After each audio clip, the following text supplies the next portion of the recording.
Hola, ¿qué tal? Soy Daniel Pacheco, editor general de La Silla Vacía. Estamos desde la redacción aquí en Bogotá con uno de los protagonistas de la principal apuesta política que tiene el gobierno de Gustavo Petro hoy en día, que es la consulta popular sobre la reforma laboral. Antonio Sanguino, ¿qué más? ¿Cómo está, Daniel, ministro? mucho gusto estar aquí en la silla vacía. Antonio Sanguino es otro revolucionario que llega al gobierno Petro en su etapa posterior, ex militante de la corriente de Renovación Socialista, académico, ex concejal, ex senador, ex jefe de gabinete de la alcaldía de Bogotá. ¿Qué más? ¿Ex qué? No más. ¿Cómo le ha ido en el gobierno? Sigue siendo, sí. ¿Ah? ¿Cómo le ha ido en el gobierno? ¿Ya aterrizó? Bien, sí, claro, por supuesto. Tocó aterrizar rápido Sí. porque llegué en el momento en que la reforma laboral llegó a la Comisión Séptima del Senado. Me tocó inaugurarme con su hundimiento y por supuesto que me tocó imaginarme con el presidente de la República cómo podríamos enfrentar esa circunstancia y el presidente tuvo la feliz idea, tuvo la audacia de convocar una o de proponer una consulta popular. Cuénteme cómo sucedió eso. Y si era, o sea, a usted lo llaman para un trabajo, venga, como le dice el presidente Toño, compañero, Sanguino, Sanguino, Antonio me dice, Antonio. sí, Usted conoce a Petro hace muchos años. hace muchos años. Yo lo conocí en el año 1993. No alcancé a conocerlo en la época de la constituyente, sino un poco después, Sí. porque él no fue constituyente, él era, ¿Y creo ustedes son que como de la misma generación o no? somos de la misma generación, él quizás es un poco mayor que yo, unos, unos años, no muchos, pero sí, somos políticamente hablando de la misma generación. Yo lo conozco porque en el año 93 nosotros, los de la corriente, nos habíamos separado del ELN Sí. y estábamos en diálogos discretos con el gobierno, finales del gobierno del presidente César Gaviria, y el presidente Gustavo Petro era representante a la Cámara, creo que por Cundinamarca, por la Alianza Democrática M19, se había convertido en un parlamentario destacado, Sí. y él junto con Vera Grave, que era senadora de la República, fue el Congreso que se eligió después de la constituyente, después de la revocatoria del Congreso, terminada la constituyente, y ellos decidieron acompañar el proceso de paz que nosotros estábamos recién iniciando en aquel entonces con el gobierno, que culminó con nuestra dejación de armas y nuestro acuerdo de paz del 9 de abril del año Y entonces 1994. como 35 años después a usted lo llama, seguramente no el propio presidente porque no es su estilo, a decirle, venga, Sanguino, véngase para el ministerio. En ese momento, dentro de las vainas que se estaban moviendo, pues ustedes sabían que usted tenía la laboral, tenía en su plato el examen de la Corte Constitucional de la reforma pensional, y esos eran como las dos cosas principales. Ahí ya se había hablado de la posibilidad de la consulta, como en los planes B, o sea, usted entró al gobierno pensando que podría estar un poco a puertas de una campaña como No, esta actualmente. no, déjeme corregirlo. La propuesta de ingresar al gobierno me la hizo el propio presidente de Ah, la bueno, República. pero usted es entonces trato especial, VIP. Sí, a mí incluso me sorprendió un poco porque como en esa época estaban diciendo, estaba todo el berenjenal que se armó con el famoso primer consejo de Sí, ministros televisado, etcétera, estaba llegando Armando Benedetti como jefe de despacho y todo el mundo decía que el gabinete lo iba a armar Benedetti, ¿no? Y resulta que me llaman del DAPRE, la doctora Angie Rodríguez, sí. estaba de directora del DAPRE encargada también entrando, y me cita a una reunión, me dice necesitamos hablar con usted urgentemente. El presidente estaba en Dubái, estaba en una visita presidencial en Emiratos Árabes, y cuando yo llego a la reunión con la doctora Angie Rodríguez, estaba el ministro de la Salud, el doctor Guillermo Alfonso Jaramillo, Muy cercano a ella. muy cercano a ella, pero además estaba en funciones presidenciales, Ajá. lo había encargado el presidente, y yo, sorpresa, yo entro a la reunión y estaba el presidente Gustavo Petro en altavoz desde Dubái, y entonces Guillermo Alfonso le dice, presidente, aquí está Sanguino, y entonces, hola Sanguino, no sé qué. Venga, y Guillermo Alfonso, cuando el presidente no está, se sienta en la silla del presidente. No, no, no, estábamos en la oficina del ministro de la Salud, o sea, en su oficina como ministro. Ah, ok. Entonces, sí, sí, entonces la reunión fue allí y bueno, el presidente me, Le dio trato me VIP. comenzó a conversar conmigo y a darme sus reflexiones. En fin, y al final me dijo, eh, yo no estaba esperando la renuncia de Gloria Inés Ramírez, yo quiero dejarle al país 3 reformas sociales como legado de este gobierno y 2 de esas reformas pasan por el Ministerio del Trabajo. Y yo creo que usted es la persona indicada para que asuma esa responsabilidad y para que me ayude a que esos 2 legados terminen exitosamente en mi gobierno o se instalen, digamos, exitosamente en mi Sí. gobierno. Y una es la reforma laboral, otra es la reforma pensional. Y bueno, Y en la yo laboral, le entrego esas dos responsabilidades. Si usted acepta, por supuesto. Estaba claro que yo llegaba en representación de los verdes que están en la coalición del gobierno. sí. Y, y bueno, con todo lo que conversamos ese día, fue una conversación de unos 40 minutos, un poco el mismo tiempo que esta entrevista, en el que se puede hablar muchas cosas. Entonces yo acepté la designación al día siguiente, y déjeme Uno tiene que salir a llamar a lo, a la mujer. hay que llamar a la esposa, hay que llamar a la familia, a las hijas, Sí, hay que llamar a los compañeros del partido, por claro. supuesto, si uno va a representar el partido y si uno no es un llanero solitario en la política, sino que cree en los proyectos colectivos, pues tiene que consultar con sus compañeros de causa, de partido, de fuerza política.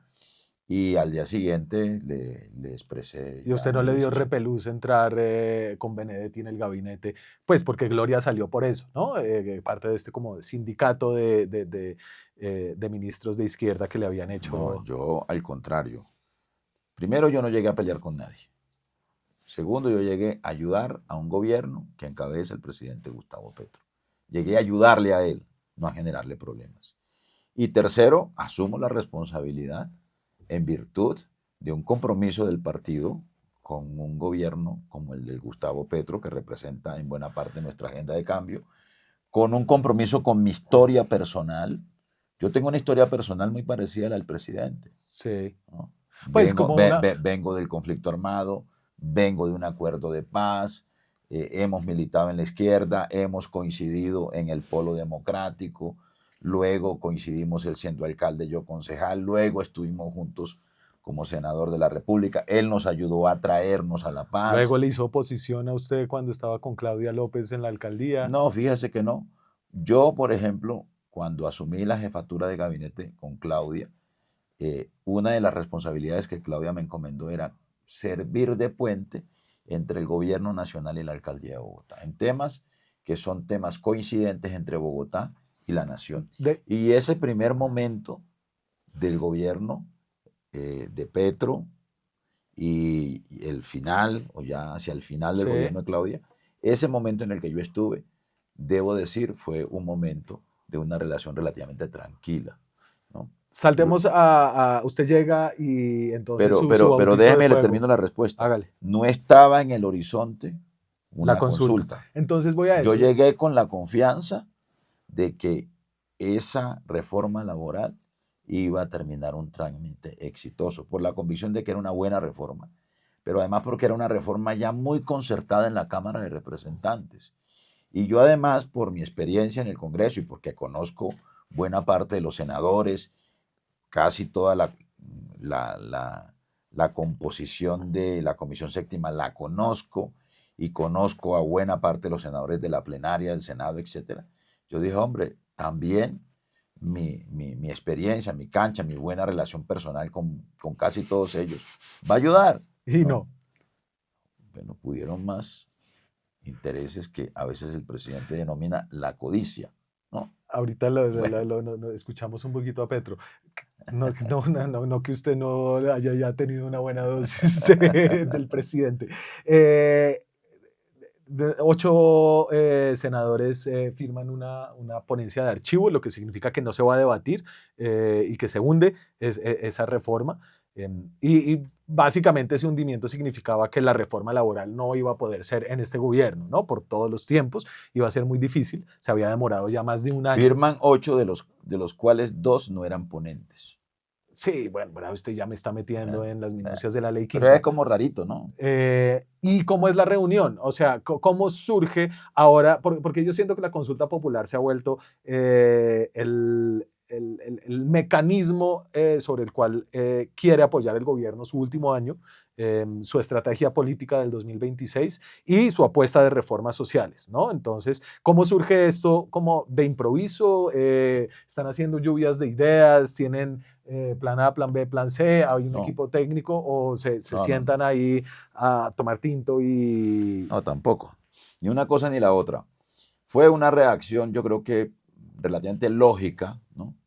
A lo que nos aconteció. Ese martes había sido citada la Comisión Séptima para anunciar el debate de las ponencias al día siguiente. Eso fue martes 11, creo que fue. Martes 11 de marzo, exactamente. Yo había hablado con la presidenta Nadia Ablel Sí, y ella había dicho, Sanguino, yo, o ministro, yo voy a citar para el martes anunciamos y el miércoles arrancamos el debate de las ponencias, porque ya las ponencias van a estar radicadas. Habían como 20 audiencias públicas que habían propuesto para dilatar la discusión. Yo le dije a Nadia, senadora, yo sé que usted va a votar en contra, que está en contra de esta reforma, pero usted como presidenta tiene que ofrecer garantías y lo democrático es que debatamos, ¿no?, las distintas ponencias. Permita que haya debate democrático. Y ella pues se comprometió a ello. 2 senadoras de las 8 que firmaron habían dicho que no iban a firmar la ponencia de archivo, que iban a eh, radicar ponencias alternativas con modificaciones como lo hizo Norma Hurtado, y sí. con ello se hubiera mantenido el escenario de la discusión y de las modificaciones y de nuevos acuerdos y de correcciones a lo que venía de Cámara y de ejercicio, digamos, de la labor parlamentaria que tú conoces muy bien, Daniel. Pero eso no ocurrió. Llegamos, yo llegué a las 10 de la mañana. ¿Qué pasa con la sesión de la comisión? Le preguntó al secretario, me dice, no, la presidenta llamó y dijo que a las 11 yo me tomé unos cafecitos un poco más cargados que los que me han dado acá. Y bueno, 11 de la mañana, secretario, no, que llamó y canceló. Pero vaya donde me interesa, Bueno, que es espere que ya como... le voy a contar. Y entonces, después llegan todos medio clandestinos, radican la ponencia de archivo y claro, nos montaron los dientes.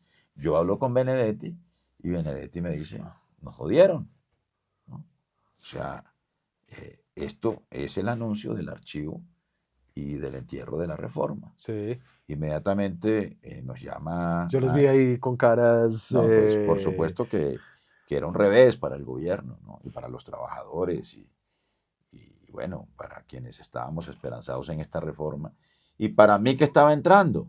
Yo llevaba 10 días de ministro. El presidente nos cita a la 1:30, 2 de la tarde a Palacio, nos fuimos. Pero en el entretanto empezamos un poco a examinar los distintos escenarios posibles con el ministro Armando Benedetti y en esas, digamos, variables que fuimos explorando, pues apareció, ¿no?, la idea de la consulta popular como una manera de acudir al constituyente primario para resolver una suerte de bloqueo o de cortocircuito entre el Ejecutivo y el Legislativo.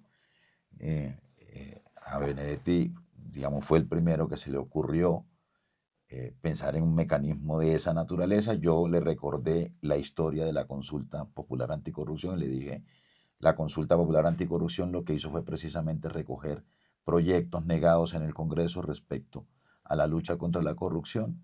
Y así fue como fuimos madurando una idea que era apenas inicial, luego nos reunimos con el presidente y el presidente también venía en una reflexión similar y fue el presidente el que dijo, este es el camino que hay que escoger. Ahora Y allí estamos... surgió la idea de la constituyente. Inmediatamente el presidente decidió que había que hacerle el anuncio al país y que había que proponerle al país este camino, que es el camino más democrático cuando hay una minoría en el Congreso de la República, mayoría en una comisión, pero yo creo que es una minoría en el conjunto del Congreso. Ahorita hablamos de los votos en que el se Congreso. puso de espaldas a los derechos de los trabajadores. Así va este debate democrático, ahí se lo voy a poner. Vamos, Cami, ¿sí? Tengo que decir con franqueza que el que vote no o no quiera estas reformas es porque es un HP esclavista.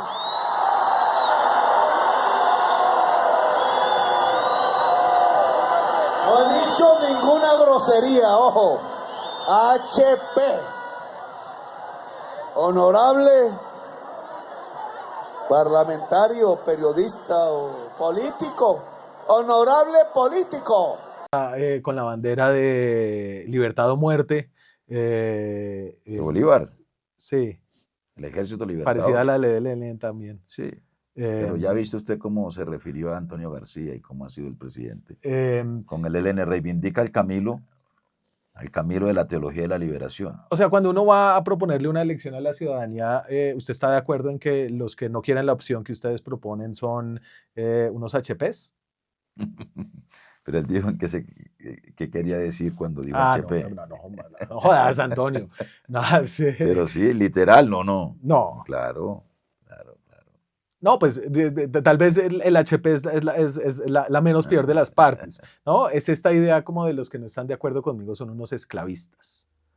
Bueno, quienes defienden condiciones laborales como las que quieren defender oponiéndose a la reforma laboral, eso es una suerte de esclavismo. O sea, ¿usted cree que los empleadores de hoy que se rigen bajo el Código Sustantivo del Trabajo de hoy son esclavistas? No, yo creo que quienes se niegan, por ejemplo, a reconocer las horas extras, ¿no?, en su justa dimensión, o el trabajo en días dominicales, en días festivos, quienes no quieren formalizar trabajadores en el campo, quienes no quieren que hayan contratos laborales formales para los rapitenderos y los trabajadores de las plataformas de reparto. Vamos a leer las 12 quienes quieren que las relaciones laborales con las trabajadoras del servicio doméstico sean relaciones de servidumbre, pues son esclavistas o no. Pues es que hoy, bajo el Código Sustantivo del Trabajo, las relaciones con las trabajadoras domésticas se pueden formalizar y pues, en general están formalizadas. No están formalizadas, no, en general no. No, en general no están formalizadas. No digamos eso, como tampoco están formalizados el 83% de los trabajadores del campo. Claro. ¿Sí? Entonces, hay unas condiciones laborales que corresponden a relaciones laborales pero usted que cree no son propias de un capitalismo moderno. Si esa es que nosotros lo que estamos defendiendo son relaciones reguladas bajo las formas del capitalismo moderno o del capitalismo progresista, como diría Joseph Stiglitz, ¿no? Pero esta consulta es... Le voy a contar lo siguiente, que lo dijo el presidente Petro allá en su discurso, y no es porque, digamos, quiera exagerar, ¿no? Pero Guillermo León Valencia, el abuelo de la senadora Paloma Valencia, que se opone a esta reforma, ¿no?, siendo presidente de la República con un decreto de estado de sitio, estableció el pago triple de horas extras. Perfecto. Y de dominicales y festivos. Yo ahí creo Nosotros estamos pidiendo el pago doble. Que usted que sabe lo exigente que es una consulta popular, antes de entrar a si el Senado o no se la va a aprobar, incluso si se la hace aprobar el Senado, usted que sabe lo exigente que es una consulta popular, sabe que este no es el camino para que los cambios para los trabajadores se hagan efectivos realmente. ¿Por qué no? Pues porque usted sabe que no van a sacar los 13 millones de votos. Usted no sabe lo que yo sé. Yo sé lo que usted sabe porque usted ya hizo una consulta, mire, una consulta anticorrupción. No, mire la encuesta de cifras y conceptos. Sí. dice que el 37% va a votar la consulta. ¿Cuánto era la aprobación de la consulta anticorrupción? El 37% es 7 puntos porcentuales por encima no dice del si umbral. la va a votar, dice que si está de acuerdo. No, el 42 dice que está de acuerdo, el 37 que está dispuesto a votarla o que la va a votar. 37 son 7 puntos porcentuales. El 30% son 13.600.000 votos. 7 puntos porcentuales por encima son un poco más de 1.200.000 votos. O sea que estamos cercanos a una cifra de 15 millones de votos. Creo que ese ejercicio no se compadece con lo que usted sabe fue la consulta anticorrupción, ¿no? Entonces, que era una consulta de un momento en el que había una relativa unidad de todas las fuerzas políticas del país. El Centro Democrático estaba apoyándola, la oposición pero no en le ese hicieron momento campaña. la estaba apoyando, el Centro pero no le hizo campaña. Pero ahora le van a hacer campaña. Mire, ni el Partido Liberal hizo campaña. No se opusieron. No, y ahora le van a hacer campaña al no. No le hicieron campaña. Y en ese se caso, hicieron los morrongos, no le hicieron campaña. En ese caso, incluso sin llamar a la abstención, que es lo que va a hacer la oposición, no lograron sacar el umbral. Yo no estoy seguro que... Entonces, yo creo que se van a dividir. Entonces, hoy no entiendo cómo usted, que pues sabe leer la realidad política, evidentemente Petro también sabe leer la realidad política, y más que nadie, Armando Benedetti sabe leer la realidad política, cómo ustedes les están diciendo a los trabajadores que realmente esto no es un vehículo para que hagan campaña para el 2026 y no para mejorarles las condiciones laborales. Pero mire, es que la ley 1757 es muy clara. Una consulta popular se convierte en un mandato de obligatorio cumplimiento del Congreso o del gobierno.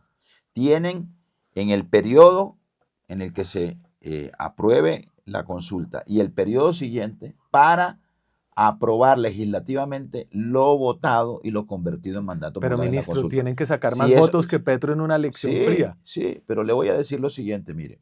En segunda vuelta. Le voy a decir 2 o 3 cosas. Primero, ¿no? ¿Sabe qué está diciendo la gente con la que yo he hablado? Sí. Que esta vez no vamos a votar por ninguno, vamos a votar por nosotros, por nuestros derechos, ¿no?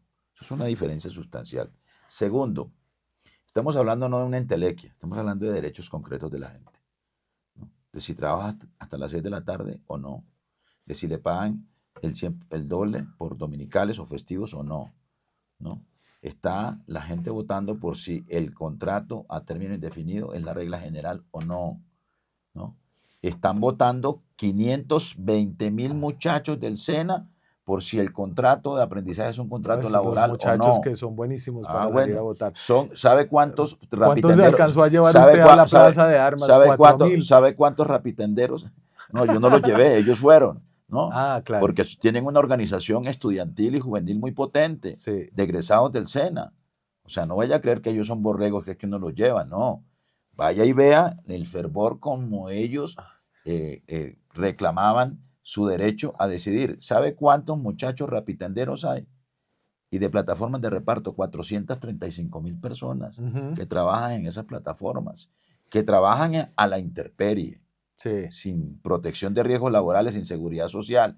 En fin, yo creo que va a haber una actitud consciente para concurrir a las urnas. Pero además le voy a decir lo siguiente. Petro sacó 11 millones de votos. Sí. En segunda vuelta con el apoyo de un sector del centro. Sí, 11 millones. En contra de Rodolfo Hernández. Rodolfo sacó 10, 10 y pico. Sí.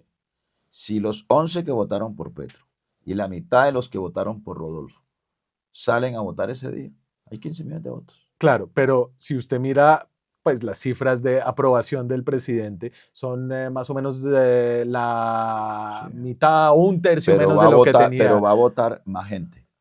Mire, vea la encuesta de cifras y conceptos, que es la única más completa que ha salido hasta ahora. Una de las encuestas que ha salido. Nosotros tenemos una... Que no es la mejor encuesta. Tenemos unas mediciones nuestras, que son más o menos parecidas. ¿Qué dice? O sea, usted dice, vale la pena. ¿Sabe qué dice esa encuesta? Colombianos gastarse 700.000 millones de pesos, que es lo que dijo hoy el registrador que cuesta esto.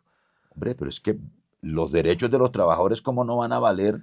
O sea, vamos a dejarnos a imponer la dictadura de 8 senadores. Los derechos de los trabajadores. ¿Sabes cuánto dejaron de pagarle a cada trabajador en estos 23 años de vigencia de la ley 789 en horas extras, en dominicales y festivos? Yo creo que los derechos de los trabajadores... 43 millones de pesos por trabajador. Valen tanto, ministro, que no hay que utilizarlos para hacer campaña electoral No, para es que el nosotros 2026, ¿no? es que nosotros no nos inventamos esta consulta. Nosotros no hemos sacado esta consulta, digamos, de un sombrero de un mago, ¿no? Para inventarnos una campaña electoral prematuramente. No, Más o menos, nosotros usted me, estamos, pues no, más o menos nosotros, eso fue lo que usted me bueno, contó. entonces reclámele eso a Miguel Ángel No, Pinto, no, a Nadia y yo Ablel, a entiendo, las dos y yo senadoras entiendo cristianas, ese escenario, y entonces en ese escenario nosotros, ahora hay una nosotros cantidad de no nos vamos, alternativas. nosotros no nos va, pero que surgieron después de que dijimos Sí, que había que hacer una consulta. sí. Entonces ahora sí se acordaron que había que aprobar esa reforma, así fuera chiquita, un pedacito de ella. Y por el ¿no? bien de los derechos de los trabajadores, ¿no sería mejor Bueno, como buscar esas alternativas? señores del Congreso, tramiten y decidan. Pero usted ya dijo que ¿no? eso le parecía Corrijan el error y la equivocación y la mezquindad que cometieron. una reforma bonsai. Señores del Congreso, sí, bonsai. Bonsai, todavía falta otro pedazo grande. Otro pedazo grande. Es que la reforma es 82 artículos. Se habían modificado 65. Habían sacado todo el capítulo sindical. No, hombre, o sea, yo entiendo que aquí hay un contenido reivindicativo muy importante. Usted me interrumpió para hablar de quiénes van a salir a votar. Esa encuesta de cifras y conceptos dice que una porción, ¿no?, es votante de izquierda, que otra porción es votante el de centro, 30% de los uribistas. y otra porción es votante de derecha, que van a votar la consulta popular. Yo la vi la encuesta, me gustaría ver más encuestas, usted sabe, es mejor tener Bueno, más información. Habrá más encuestas. Devolvámonos un poquito porque no hay consulta popular, sino hay 53 votos en el Senado. Nuestras cuentas ponen por el sí 47, con 11 indecisos, 47 por el no. Ustedes tienen como la parte más difícil porque es mayoría absoluta, entonces si se les corre uno de los suyos, se les cae toda la elección. Ya hay ministra liberal en comercio, Marcela Morales, dicen que Estaba llega. cantada desde diciembre. Estaba cantada, se había demorado, ¿no? Sí, sí. Eh, No es por la consulta. No es por la consulta. bueno, pero a ver, Sí. ¿no? No es por la consulta. No se la dieron a los congresos. La ministra del Deporte, que es cercana a los conservadores, tampoco fue por la consulta. O sea, a Pecuello no le dieron. No, es que esto no se va a votar en la Cámara, sino en No, el no, Senado. pero pues estas son formas de ablandar pero es que los votos en aquí los partidos en que ustedes Alemania necesitan. y en Cafarnaún, cuando usted construye una coalición, usted hace que las fuerzas políticas de esa coalición tengan representación Pero sí, en el gobierno. si no le dieron, le dijeron a Susana Muhammad, venga, coja el DNP, pero no puede poner a nadie ahí debajo porque necesitamos todo para mover la consulta. No, yo no sé, eso sí no sé. Ahora, porque es que Susana Muhammad no es que represente un partido de una coalición, es el partido del presidente. ¿Cuántos votos hay? Es distinto. ¿Usted cree que le van a aprobar la consulta? Yo creo que sí. O sea, a mí me parece que no le quedaría bien al Congreso de la República, ¿no?, a un Congreso que le aprobó un referéndum a Uribe, un plebiscito a Santos, una consulta popular a Claudia y a Angélica y al Partido Verde, negarle ahora una consulta popular más a allá Gustavo de lo Petro, que quede bien o no. para reforzar la narrativa de que hay un bloqueo institucional al gobierno del presidente. Claro, lo que pasa es que también hay una narrativa, pues no solo narrativa, creo que el ministro del Interior lo dijo abiertamente, que es que la consulta es la plataforma del pacto histórico para las campañas del 2026, ¿no? Entonces yo entiendo... yo respondo por lo que yo diga. Pues usted responde por lo que se dice en el gobierno. No, yo respondo por lo que yo diga. Armando, pues muy respetable su opinión, pero yo le voy a responder y le respondo por cada palabra que yo diga. O sea, la consulta popular no es un vehículo para para hacer mí campaña la consulta al 2026. popular es la respuesta a un bloqueo a la reforma laboral y es el camino más democrático y más seguro para asegurar los derechos de los trabajadores en Colombia. Más allá de lo que usted cree que debería hacer el Senado, ¿cree que hoy tienen los votos necesarios? Creo que ya quedó agendado eso para el 11. Sí, bueno, extrañamente Efraín Cepeda la apuró, ¿no? Aceleró. Bueno, esto está bueno. Si no, se puso bueno. Yo creo que los números pueden dar. No le voy a hacer cuentas detalle por digamos detalladamente, pero yo creo que los números pueden dar. Ok. Si no, y creo que eso fue importante. Podemos llegar a 60 votos. En medio de lo que aquí nosotros llamamos como una retórica desbordada del presidente en el 1 de mayo, a mí me parece que pues señalar a la gente que no piensa como uno de esclavistas, pues no es muy democrático. y decirle a los congresistas que tenían las manos manchadas de sangre, pero más allá de si eso no resulta... Pero el Petro del 1 de mayo es el Petro que hemos conocido toda la vida, ¿o no? Hombre, pero es el Petro que es el presidente, ¿no? Sí, Entonces, bueno, ahí se van sí. cambiando como pero yo entiendo que es el Petro que usted ha conocido pues en la fogosidad de la militancia de izquierda, ahora es el presidente. Pero bueno, ya, si no lo entendió en 3 años... Hacemos un recorderis de cómo se expresaba Santos, cómo se expresaba Uribe, cómo se expresaba Pastrana. O sea, hagamos un recorderis. Digamos que le ha corrido la línea así ya bastante. Pero para no quedarme ahí, creo que fue importante ese discurso que se había hablado como de si el Senado no la aprueba, yo la voy a decretar. Lo dijo en el Consejo de Ministros el presidente, porque cuando el pueblo se constituye, y bueno, todo lo de Antonio Negri y toda la vaina, ¿usted es amigo también de Negri? Yo he leído a Negri, Bueno, me gusta obviamente. Negri. Ahora que estoy en el Ministerio del Trabajo, volví a releer un libro que se llama Del obrero masa al obrero social. Usted es el que dijo un que te texto quería bellísimo. salir de acá en 40 minutos y se va por allá. He leído, claro, y multitudes. Un texto también maravilloso. Y el pueblo está constituido en este momento alrededor suyo. Claro. ¿Ah? Alrededor, ¿se ha constituido el pueblo en el 1 de mayo? No, las multitudes son multitudes diversas que se expresan. Pero además yo le complemento a Negri, se me va a poner en esas honduras con otro italiano que se llama Antonio Gramsci. Sí. Que hablaba de un liderazgo intelectual y moral del bloque hegemónico que le ofrece una dirección a la sociedad. Yo en las honduras del marxismo no me siento muy cómodo, entonces le voy a volver a la pregunta. El 1 de mayo el presidente cerró los caminos para buscar mecanismos extralegales para convocar esta consulta. Dijo, si no la votan, vamos a decirle a la ciudadanía, lo voy a poner en las palabras más amables posibles, vamos a decirle a la ciudadanía quiénes son ustedes para que no voten por ustedes en el 2026. Ese plan B de si no hay consulta, como le puede decir a la gente, sí, aquí no va a haber como vainas raras, vías excepcionales, vías que riñan como con lo que está en la Constitución del 91, que dice que si el Senado no la aprueba, no hay consulta. Mire, el presidente de la República decían que iba a cerrar el Congreso, no lo ha cerrado. El presidente de la República decían que se iba a reelegir, no ha reformado la Constitución para reelegirse. Sí. ¿No? Los que asustaban a la gente con eso fueron los que reformaron a la Constitución para reelegir, ¿no? Casi que eternamente al señor que se reeligió una vez y quería reelegirse otra vez y otra vez y otra vez. Diga, pues, el presidente de la República, no, pues sí, podemos decir el innombrable, pero podemos decir de una vez, nombrémoslo, Álvaro Uribe, ¿no? Decían además que el presidente Gustavo Petro desacataba los fallos judiciales. No ha desacatado ninguno. Y no va a desacatar. No, él da la batalla en los términos que la Constitución y la ley le permite. Ajá. Y claro que patalea jurídicamente y tiene sus abogados y acude a los recursos que creen debe acudir, ¿no? Por supuesto, como ocurre en todo Estado social de derecho. Pero el presidente no va a desacatar al Congreso. Ahora, nosotros tenemos la interpretación de que si el Senado no se pronuncia, yo creo que por eso fue que se apuró Efraín Cepeda, ¿no? Porque claro, como tiene mensaje de urgencia, el proyecto chiquito bonsai del Partido Liberal de la Reforma Laboral, entonces dijo, no, nos metemos en la laboral, se nos acaba el tiempo, del mes el presidente convoca mediante un decreto la consulta. Ajá. Y entonces se anticipó a votar la consulta.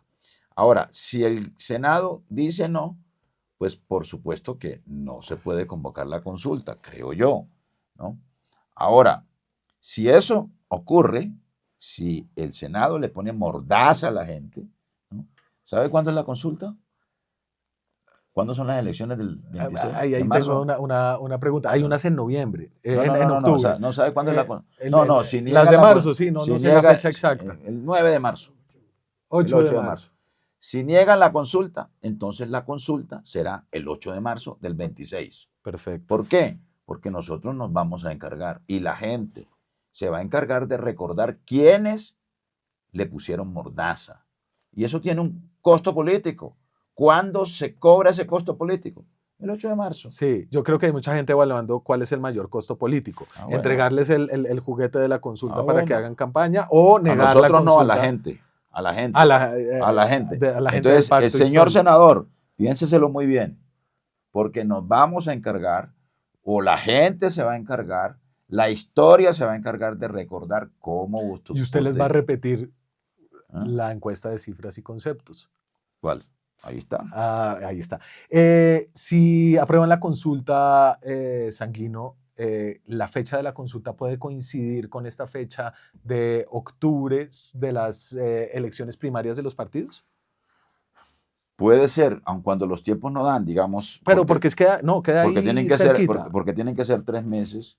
Al máximo 3 meses. 3 meses. ¿no? Entonces, si se Tiene aprobara. que ser antes, sí, tiene que ser finales de agosto, principios de septiembre. Sí. Ahora, yo, digamos, le hago un llamado de verdad muy, muy afectuoso, muy cordial, muy democrático a los senadores de la República. Sí. ¿No? No dejemos en letra muerta eso que la Constitución señala como una mezcla y articulación de democracia representativa y democracia participativa. Y démosle la oportunidad a la gente de que se pronuncie. Yo creo que eso le hace bien a la democracia. Esta consulta, que está inspirada en la reforma laboral que archivó el Senado, es una consulta para generar empleo, porque la antecesora suya, Gloria Inés Ramírez, había aceptado en el trámite de la reforma laboral que esta reforma no era para generar empleo, era para proteger los empleos existentes. ¿Esta consulta tiene ese mismo espíritu? Esta es una consulta para proteger derechos, sí. para recuperar derechos perdidos. Derechos perdidos en el gobierno. Yo entiendo ese elemento gobierno. Y yo creo que es bueno traerlo, ¿no? Es que en el 2003. 2002, ley 789. Le dijeron a los trabajadores, voy a simplificarlo, hagan unos sacrificios, les vamos a pagar menos las horas extras, les vamos a recortar la jornada a partir de la cual se pagan esas horas extras, los dominicales, porque el país necesita que aquí todo el mundo ponga de su parte para que haya más empleo, menos informalidad. Y si ustedes hacen esto, eso va a suceder. Hicieron eso y eso no sucedió, la informalidad siguió igual, no creció el empleo y yo entiendo que 20 años después los trabajadores sientan que fueron engañados. Así ¿no? No, y además el señor autor de esa ley, ¿no?, les dijo, nos hemos atrevido a alterar el movimiento de rotación de la Tierra, que nos dice cuándo empieza el día y cuándo termina. Hemos decidido desobedecer al sol, ¿no?, para que el día se extienda hasta las 9 de la noche. Para ser justos, la jornada nocturna en muchos países de América Latina empieza después de que se oculta el sol, pero yo entiendo ese punto. Pero estamos en la zona ecuatorial. Y está bueno para salir a vender la consulta popular. Pero mire, le voy a responder y permítanme, digamos, no escuché a la ministra anterior decir eso que usted está diciendo que dijo, pero yo quiero precisar lo siguiente. En nuestro observatorio laboral en el Ministerio del Trabajo, nosotros calculamos que con la reforma laboral se generarían 92,000 nuevos empleos al año. Pues le dieron unos cálculos muy distintos a los del Banco de la República. No son los del Banco de la República. Son un par de consultoras del Banco de la República. En la página del Banco de la República dice, este estudio no es del banco. Dice el Banco de la República. El hijo de Ricardo Bonilla. El hijo de Ricardo Bonilla. Hay que decirle a Ricardo Bonilla que corrija al hijo, ¿no? Pero pues no hay que decirle a Ricardo Bonilla que corrija las matemáticas porque la suma no da lo que usted porque quiere. Es que son matemáticas son matemáticas sobre supuestos doctrinarios desde el punto de vista económico distintos. A ver, yo creo que hay un buen consenso. Pero además le quiero decir lo siguiente. Ese estudio, ¿no?, ¿sabe cuándo fue publicado? En el 2023. Ajá. ¿Sabe cuándo se radicó la reforma laboral? En el 2024. Claro, se peluqueó, se cambió. ¿Sabe sobre qué impactos calculan esa pérdida de empleo? Sobre los impactos de una reforma tributaria del año 2012. ¿No? Entonces, bastante discutible ese estudio como argumento para decir que esta reforma laboral, ¿no?, y para vender la idea de que esta reforma laboral iba a generar semejante efecto sobre el empleo existente en Colombia. nosotros tenemos otros supuestos. Para ser justos, esos eran los mismos cálculos que se hacían con la reforma del 2002, ¿no? Cuando les decían que iba a aumentar. No, y además de eso, el mire, empleo. vaya y busque el gobierno de López Miquelsen, ¿no? La reforma laboral de María Elena de Croo. ¿Sabe cuáles eran los argumentos? No tengo ni contra idea. la reforma. Los mismos. No sé qué, no, Los perdón, mismos. no Es sé que si quién usted María mejora, Elena. si usted mejora la vida de los trabajadores, entonces va a generar más desempleo. Pero además, ayer y hoy he conversado con el ex primer ministro sueco, ¿no? Ajá. Y el tipo, el ex primer ministro me dice, es lo mismo que han dicho siempre en Suecia. Esos son los argumentos de una corriente económica. Es que la economía no es una ciencia única y exacta. Dígales por que eso, es una ciencia humana, a ver cómo se no, pone. por eso existió, por eso Adam Smith, ¿no? Y David Ricardo, ¿no? Fueron los creadores de la economía política. Y por eso después Carlos Marx, ¿no? Construyó la crítica a la economía política. Por eso Keynes propuso un camino distinto para resolver la crisis del 29 y del 30, que es esto mismo que fundamenta lo que estamos diciendo nosotros. Es que si usted mejora las condiciones de ingresos de los trabajadores, usted genera un círculo virtuoso de crecimiento económico porque genera demanda agregada y eso produce una demanda de bienes y servicios y eso al final termina siendo crecimiento económico y más empleos. Ok, en virtud de ese crecimiento usted económico. rompió con la posición de la ministra del Partido Comunista, pues yo pensé que ella era más marxista que usted. Pues para que vea. Para que vea. Como hay marxismos, una cosa era el marxismo soviético, otra cosa era el marxismo chino, y otros los que escogimos. ¿No? Y Petro, que es el de... Yo, por ejemplo, al final de mi formación marxista terminé muy apegado a la escuela de Frankfurt, ¿no? A Habermas. Sanguino, ustedes ya están haciendo campaña por el sí. Esa vaina pues nosotros leímos la ley de mecanismos de participación electoral y ustedes están pasando por la galleta la ley electoral. No, nosotros no. La gente está creando comités y comités por el sí. No, señor, pero si usted sale con pancartas diciendo sí. Es decir, aquí entonces las reglas del juego son para impulsar una consulta popular, la consulta popular tiene que estar constituida, eso se constituye cuando el Senado le diga sí. En ese momento usted puede aprovechar y formar un comité para que las reglas sean claras entre los que dicen sí y no, y para tener una plata para invertir en eso. Ustedes están haciendo propaganda por el sí. Por la consulta. No, señor. Por el sí de la consulta. Nosotros estamos llamando. Pero se lo pongo otra vez. El que vote no es un HP esclavista. Dígame que cómo eso no es hacerle campaña. Pero no, nosotros podemos expresar una opinión respecto a el sentido de las o respecto a lo que nosotros creemos la gente debe responder. O sea, entonces ustedes van a utilizar la plata de todo el mundo, de los que piensan que sí, que no se debería ni siquiera votar, para hacer una propaganda por el sí antes de que esta consulta esté constituida. Eso no nosotros estamos defendiendo un mandato popular en favor de las reformas que se expresaba en una reforma en específico, que es la reforma laboral, y hemos propuesto un mecanismo para que esa reforma sea votada. Pero ese mandato popular habida cuenta de que el Congreso de la República obstruyó el trámite de esa reforma y nosotros estamos invitando a la gente a que respalde la consulta, a que le diga al Congreso que permita que la consulta se haga y a que salga a votar la consulta. Ustedes están invitando a que vote sí. Yo entiendo que es como una minucia, ¿no? Pero ustedes son funcionarios públicos. Nosotros estamos diciendo sí a la consulta popular. Cuando ustedes pasan por encima de la ley, así sea una ley que uno no esté de acuerdo. Estamos diciendo sí a la consulta popular.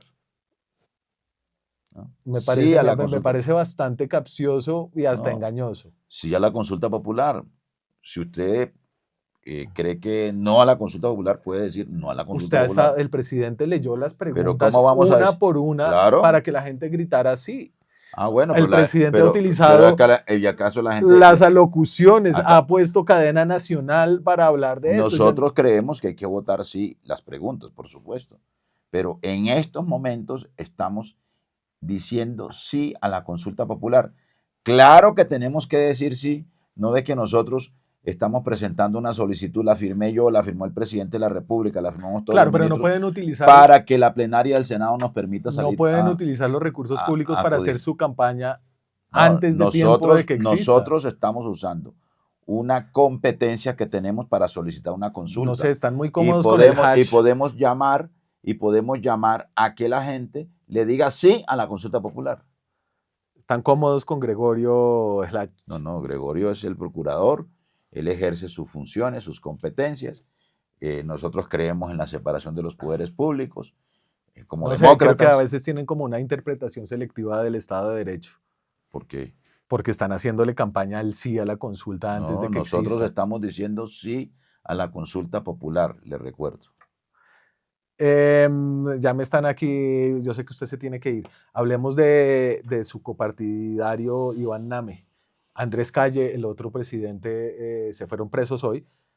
Están todavía detenidos mientras la Corte investiga, pero digamos que la medida de aseguramiento hace pensar que la Corte tiene como buenas evidencias. ¿Eso qué significa para el Partido Verde? Y no sé si usted puede hablar un poco con esa camiseta, ese pañuelo que tiene ahí.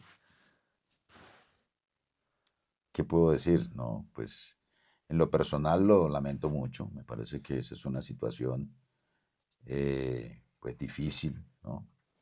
Para dos personas que tienen pues la responsabilidad pública, que tienen familia, que tienen, digamos, una circunstancia bastante difícil, comprometedora, digamos, en relación con un proceso penal. Claro, en un Estado de Derecho tiene que venir un juicio y tendrá que venir una condena, y ellos tendrán la oportunidad de usar los recursos legales para argumentar o para ¿Usted cree dar cuenta de sus actuaciones. ¿Usted cree que el man es inocente? No, yo no me quiero pronunciar sobre ese asunto. Me parece que en democracia hay que dejar que la justicia actúe. ¿Y cree que el Partido Verde, que era un girasol como símbolo de la lucha anticorrupción, ha tomado las medidas necesarias dentro de sus cuadros como para evitar que esto pase? Hay al menos tres. Está Sandra Ortiz, está Carlos Ramón González. Bueno, la situación de Carlos Ramón no ha llegado, digamos, al estado de cosas en las que está la situación de Name y de Sandra. La fiscalía se ha movido a otro ritmo, digamos. Sí, no sé, pero digamos, procesalmente hablando, están en dos circunstancias distintas. Pero yo prefiero no opinar sobre ese asunto. Creo que es un asunto sobre el que se tienen que referir los compañeros de la dirección del partido, dirección de la que yo temporalmente estoy separado por obvias razones. ¿Ha charlado con Claudia López? Usted No, trabajó como jefe de gabinete de ella, sí. Ahí lo mencionábamos.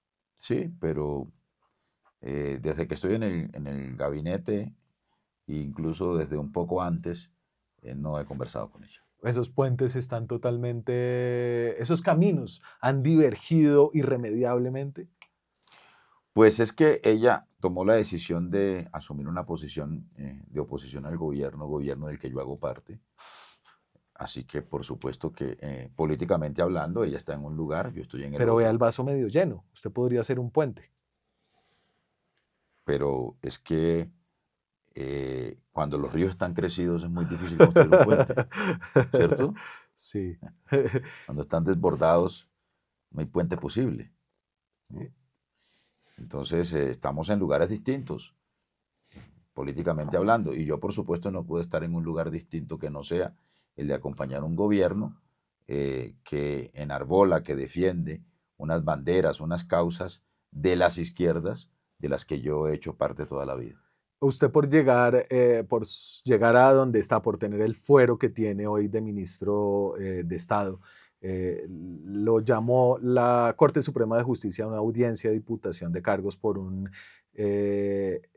supuesto tráfico de influencias del 2009. ¿Cuántos? ¿Como 15 años? ¿18 años? 18 años, 2008. Entonces, esto sucede porque cambia su fuero, porque los ministros tienen otro fuero. ¿Esto va a interferir como con todo lo que usted tiene que hacer ahorita mismo? Mire, sobre ese asunto, yo he decidido con mis abogados que solo se pronuncian ellos, ¿no? Y solo le digo lo siguiente: el que nada debe, nada teme. Antonio Sanguino es el ministro de Trabajo cuando el gobierno de Gustavo Petro impulsa una consulta popular es del Partido Verde y aspira a terminar el gobierno ahí, ¿o no? Pues si el presidente así lo decide, ahí estaré a su lado hasta el 7 de agosto a las 4 de la tarde del año 2026. ¿Algo más? Ojalá que no suceda ¿Qué se me un quedó? gobierno Yo progresista sé que se tiene que ir, algo muy que importante. impulse una segunda ola de reformas para el país. O sea, los verdes y el pacto van juntos. Ya veremos. Gracias, ministro. Bueno, Muchas muchas gracias. gracias. Gracias a ustedes. Si les gustan estas entrevistas, si les gusta este canal, suscríbanse y activen la campanita. Nos vemos esta semana con más entrevistas, charlas con nuestros reporteros. Chao, nos vemos. Chao.